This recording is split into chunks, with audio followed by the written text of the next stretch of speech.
and welcome. I'm Vincent Makori. This is Africa 54. It has been 2 years of misery, anguish and worry for the parents and loved ones of the missing Chibok schoolgirls. Now, the girls were abducted by Boko Haram terrorists on April 14, 2014.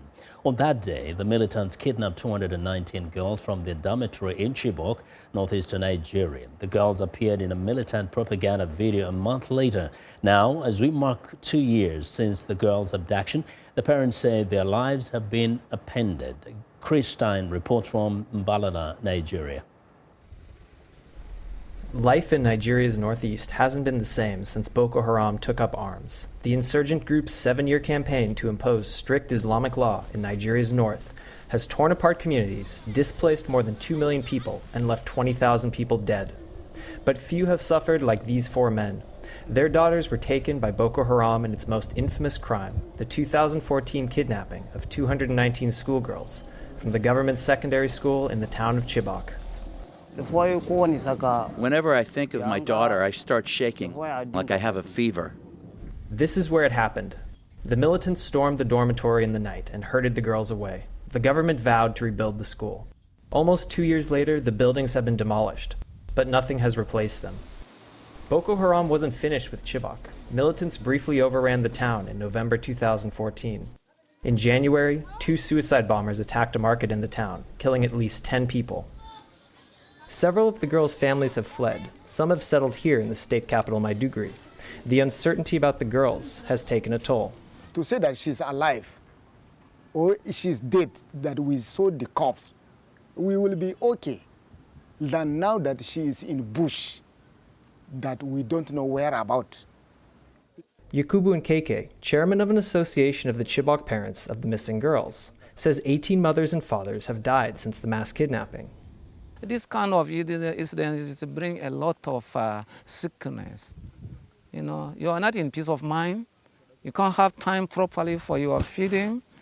You are living in fear, thinking of your young one in the hand of captors. You know, anything might attack you and easily you lose your life.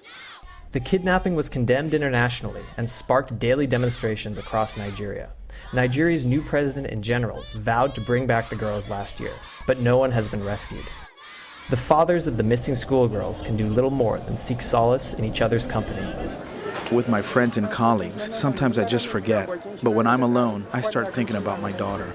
Together, they wait and hope. Stein for VOA News, Mbalala, Nigeria. Well, a new video has surfaced that claims to show 15 of the 219 missing Chibok schoolgirls alive as recently as December 2015. It will be the first public sign of life since a Boko Haram propaganda video released in May 2014, but the Nigerian government says it cannot confirm when the video was filmed or received. Joining us now is Jamila Fagge.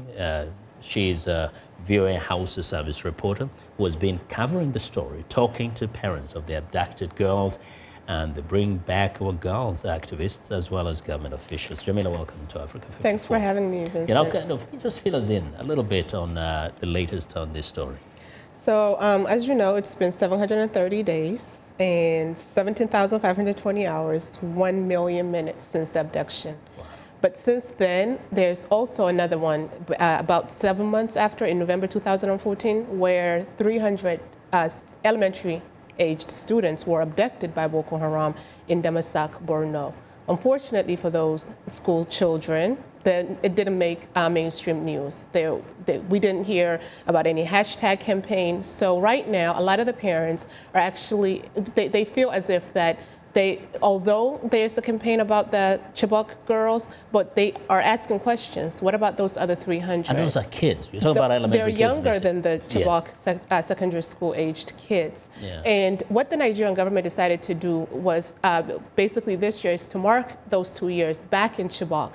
So they engaged an organization, Murtala Mohammed Foundation, to actually go back to this school and meet the parents at the school to engage with them and talk about the future. We understand that there's a lot done to get those girls back, but let us come not just to bring the girls back, but let's bring back education. Let's bring back our schools. Let's have hope. So they're currently in Chibok and having conversations with them, but the feedback that they're getting a lot is basically a lot of other abductions have happened. What about those? What about all those? And in fact, as we saw in that package, so many parents have lived in anguish. You've spoken to some of those who have been directly affected. Yes. How are they coping?